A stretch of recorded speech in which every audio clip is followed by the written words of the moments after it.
2년 전에 있었던 일 기억하십니까? 장경태 더불어민주당 최고위원이 김건희의 캄보디아 순방 사진을 두고 의혹을 제기했던 사건 말입니다.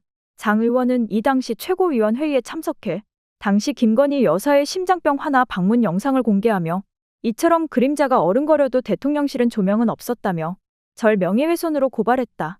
조명을 썼다 안 썼다가 명예훼손인 건 말이 안 된다고 강조했습니다. 이어 그럼에도 서면 조사에 이어 5시간 동안 출석 조사를 받았고 마침내 경찰이 검찰에 송치했다며 명예훼손은 반의사불벌죄라 김건희가 저에 대한 처벌 의사가 있다는 것이다. 그럼 직접 고소하는 게 맞지 왜 대통령실 비서실장이 고발하고 왜 법률 대리를 행정관들이 하나라고 주장했습니다. 장 의원은 고발장, 경찰 조사 등 이 과정이 얼마나 형편없었는지 낱낱이 밝혀드리는 게 인지상정이라 생각한다. 대통령실의 두 쪽 반 분량의 형편없는 고발장을 공개한다.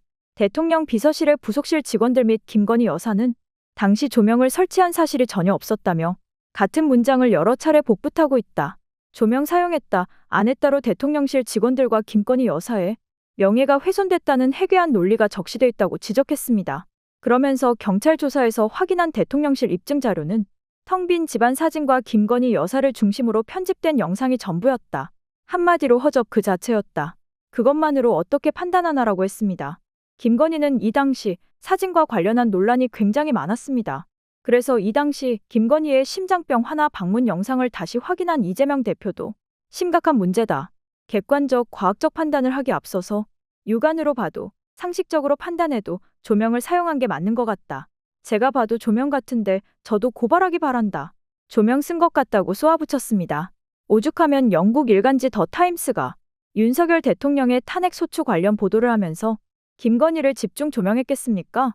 더 타임스는 한국인은 계엄령의 이유로 대통령의 레이디 맥베스를 지목한다는 제목의 기사를 보도했습니다. 레이디 맥베스는 셰익스피어의 4대 비극 가운데 하나인 맥베스의 부인으로 강한 권력욕 때문에 남편을 권좌에 올려놓고 함께 몰락합니다. 매체는 김 여사의 정치 관여 스타일을 권모술수가 강한 마키아벨리적이라고 평가하며 그는 한국의 레이디 맥베스로 불렸다. 사치에 대한 명백한 사랑으로 인해 마리 앙투아네트와 비교됐으며 광범위한 수술로 마이클 잭슨에 비유됐다고 전했습니다. 이어 윤 대통령이 정치적 생존을 위해 점점 더 절박한 싸움을 벌이는 가운데 아내 김건희 여사의 역할에 대한 분노에도 관심이 쏠리고 있다고 보도했습니다. 이렇게 보도한 이유가 저는 바로 어제 드러났다고 봅니다. 2년 전 캄보디아에서 찍은 그 사진, 2년이 지난 지금에서야 실체가 드러났습니다.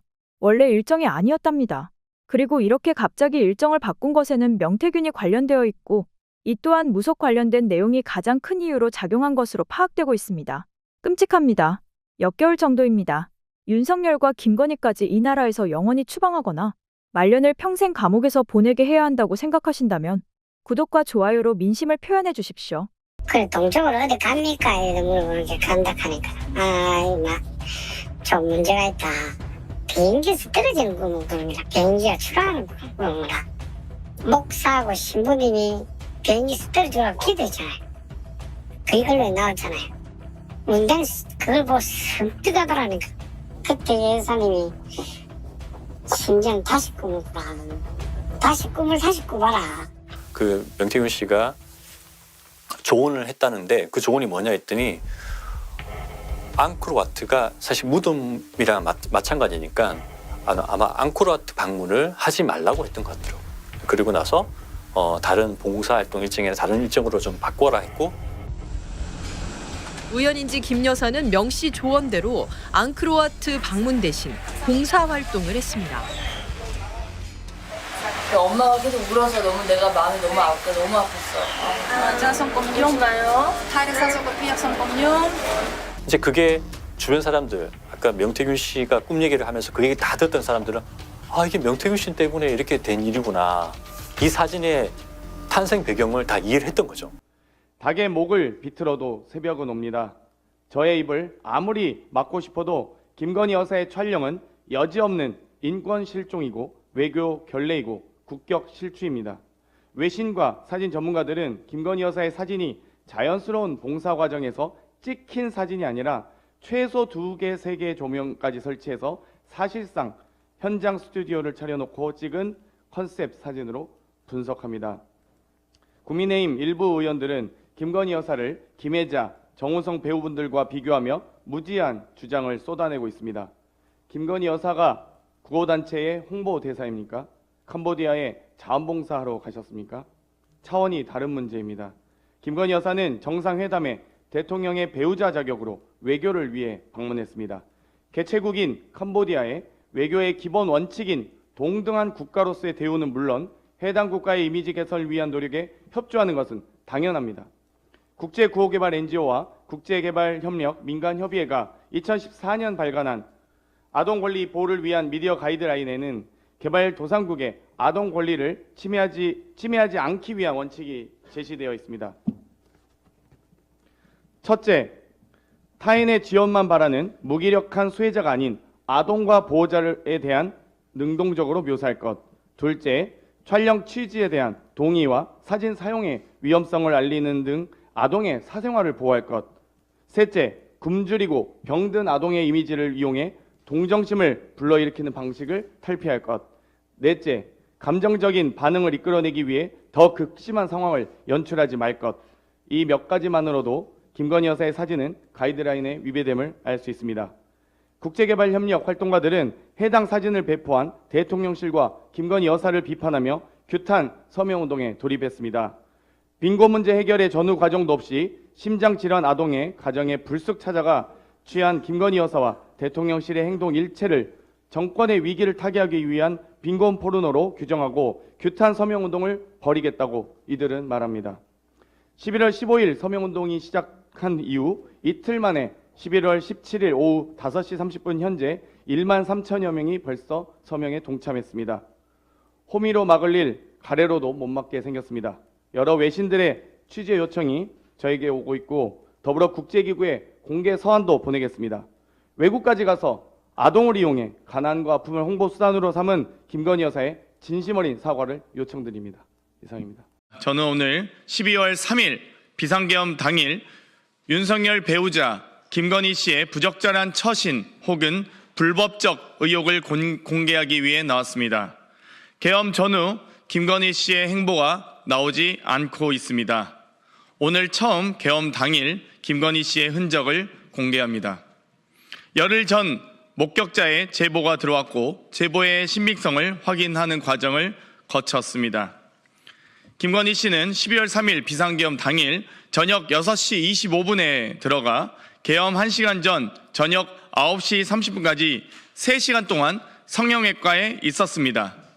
카니발 하이리무진 차량 번호 274-73땡땡을 타고 신사역 4번 출구에 위치한 박동만 성형외과가 있는 건물 주차장으로 들어가 5층에 있는 박동만 성형외과로 올라갔습니다. 박동만 성형외과 박동만 원장은 22년 7월부터 대통령 자문의로 임명된 자입니다. 현재도 홈페이지엔 현 대한민국 대통령 자문의를 걸어놓고 있습니다.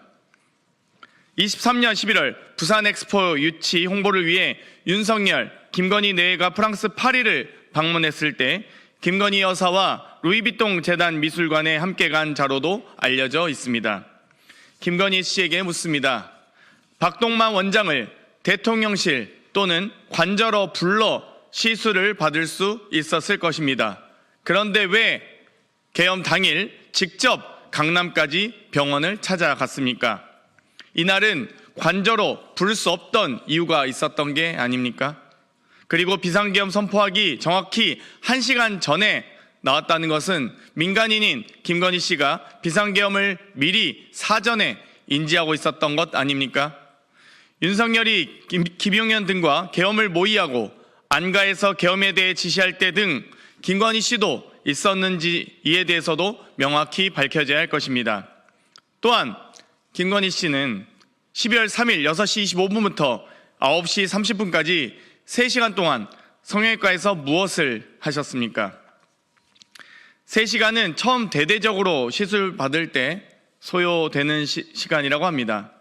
김건희 씨가 시술을 받는 것이 처음은 아닐 테고 자주 받아온 것으로 보이는데 3시간을 시술만 받았을 가능성은 희박합니다. 업계의 종사자들은 이 정도 시간이면 프로포폴 등 다른 불법적 약물 투여를 의심해 볼 수도 있다고 합니다. 3시간 동안 김건희 씨는 박동만 성형외과에서 무엇을 했는지 밝히시기 바랍니다. 제보를 확인하고 추적적인 사항 과정에서 박동만 원장이 강압적인 색출에 나서 제보자가 양심 고백을 하는 것조차 극도로 두려워했습니다.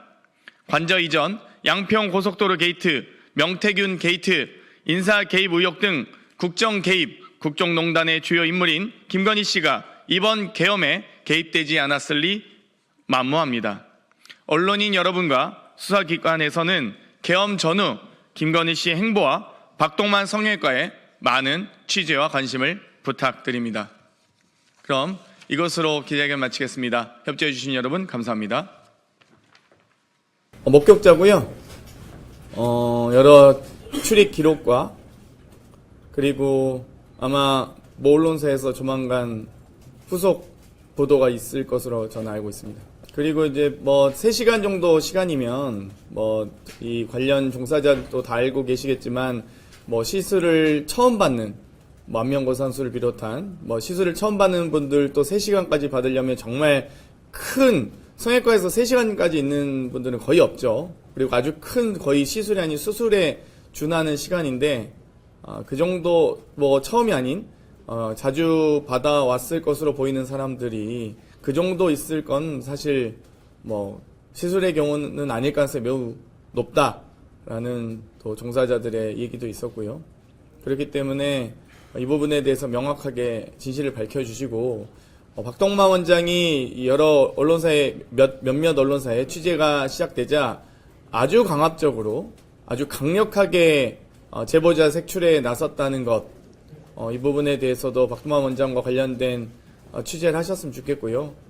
이 계엄 당일에 사실 이 김건희 씨가 이 성형외과를 찾은 거는 처음이라고 하는데 그동안은 대통령실이나 관저로 대통령 자문의를 불러서 치료를 받든 시술을 받든 했을 수 있는데 왜 굳이 계엄 당일엔 본인이 직접 나오게 됐는지 그 부분도 계엄 당일에 미리 상황을 알았는지 그리고 이 1시간 전 병원을 나와 출발하면서 관저로 가야 된다 라는 얘기도 있습니다. 그래서 그 부분도 후속 취재를 해보시면 좋을 것 같습니다. 아마 더 취재를 해보시면 많은 얘기를 들으실 거라고 생각합니다. 김건희 씨가 신사역에 위치한 성형외과에 직접 찾아온 적은 없었다고 합니다. 근데 유독 계엄 당일날 보통 이제 이 박동만 원장이 여러 출타를 가곤 했는데 근데 물론 출타 장소까지는 다 공개할 수는 또 확인할 수는 없겠지만 그런데 굳이 그날만 왜 굳이 박동만 원장이 출타를 가지 않고 김건희 씨가 직접 오게 됐는지 관저로 부를 수 없는 이유가 있었던 게 아니냐라는 강한 윤석열이 지금 당장 긴급 체포되어야 한다고 생각하신다면 구독과 좋아요 부탁드립니다. 여러분의 민심이 표현되어야 할 때가 됐습니다. 정치 강타가 여러분과 함께 싸우겠습니다.